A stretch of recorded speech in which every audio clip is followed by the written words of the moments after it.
আমার মতন কে কে আছেন আমি জানি না। বাট আমি হচ্ছি বাচ্চাদের শপে গেলে আমি নিজেই ক্রেজি হয়ে যাই। আমি কোনটা রেখে কোনটা দেখব, খুঁটিয়ে খুঁটিয়ে আমি সব খুঁজে খুঁজে দেখব। আমার ছেলে সে তো শপে গেলে দৌড়ের উপরে থাকে, সে নিজেই চুজ করতে পারে না। আর আমি তো এগুলো যেহেতু আমার জিনিস না, আমি হচ্ছে এগুলা দেখেই আমার শান্তি।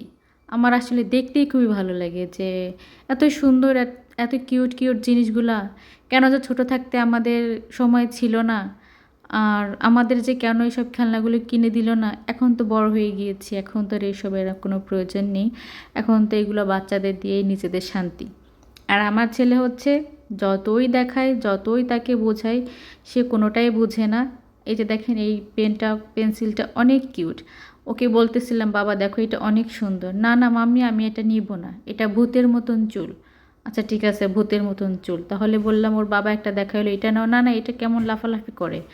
আচ্ছা এখন সে আসছে এই তীরটার কাছে, ধনুকটার কাছে, এটা কেউ পারবে বলেন?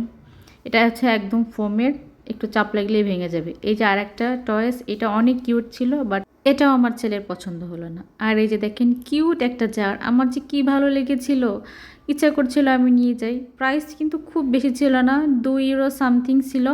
আমার হচ্ছে দেখেই শান্তি। আর আরেকটু হলে কিন্তু এই জারটা আমার হাত থেকে পড়ে ভেঙেই যেত।